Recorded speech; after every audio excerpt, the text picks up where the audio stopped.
So Jaron Boots Ennis recently made his debut at 154 pounds against Lima and knocked him out in the first round. Absolutely dominated him, steamrolled him, and Jaron Boots Ennis has arrived at 154 pounds. And following this fight, he's been calling out a lot of the big names in the division, and rightfully so. And I don't think that's sort of surprised anyone because we all want to see Jaron Ennis against the top names in any weight division he's been at. We wanted him to do it even more at 147. Of course, he was an undefeated two-belt world champion. We wanted to see him fight even more guys at 147, but now he's at 154. That's fair enough. I still think he's 100% one of the best in the world and the future pound-for-pound king in waiting, right? He will get there, you know. It's only a matter of time before Jaron Ennis is number one in the world, in my opinion, right? But now he's up at 154 and he just steamrolled Lima. He sold 8,000 tickets for that venue in Philadelphia.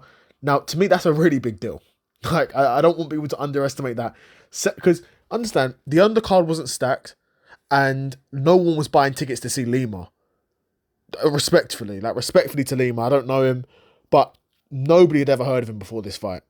He was the sort of name where, okay, Boots is fighting. Who's he fighting? You look him up on BoxRec. You see the guys he's fought. Okay, he's not really fought anyone that great. Not really beat anyone that great either. So like, yeah, Boots is probably going to bang this guy out. But Boots, and I've been saying this about Boots for a long time, the perfect mix of style and power.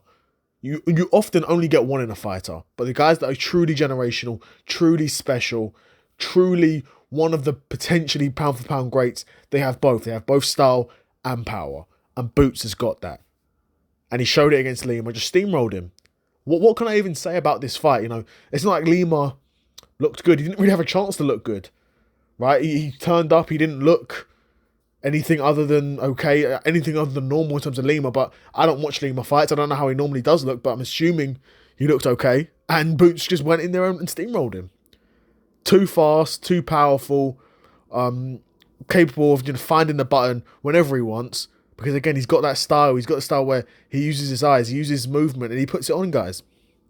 He done it at 147, and you best believe he's going to do it at 154. And I struggle to see a guy like Virgil Ortiz beating Jaron Ennis. I like Virgil Ortiz, I do, and we're going to make a video about that fight separately, I imagine. But immediately after that fight against Boots, you want to see him in those fights with those big names. And not even necessarily big names, because a Madrimov, a Murtazalayev, they're not big names. They're not, but they're the top at 154. And then you get the guys who actually are the big names, the Virgil Ortizes, the Fundoras, the Thurmans. They're actually big names in the division. And he beats all of them, in my opinion.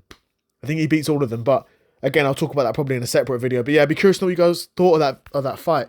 Were you expecting it to go a bit longer? I think everyone was expecting the fight to go a bit longer. But yeah, how do you think Boots looks at 154 in his debut? Again, I understand it's not the highest level of competition. You know, I think everyone was hoping to see Boots come in at a higher level at 154. But, you know, he came in at 154. He proved he can make the weight. He can make it healthy. In case that was anyone's concern. He went out there and he knocked out a guy who was a former IBO world champion, I believe. No, IBO is not one of the main world championships, but you know, it's something. It is kind of something, you know. But guy went in there, destroyed him, and on to bigger and better things I want to see for Boots. I know Virgil Ortiz is looking for that fight, but again, I'll make a video about that at another point. But yeah, I'd be curious to know what you guys thought of the fight. Was you expecting Lima too? Like I said, I think everyone was expecting it to go a bit longer. But yeah, let me know what you guys thought of the fight and what you think's next for Boots. Another episode of the Seth Solo Cyclist in the bag, and I'm out. Peace.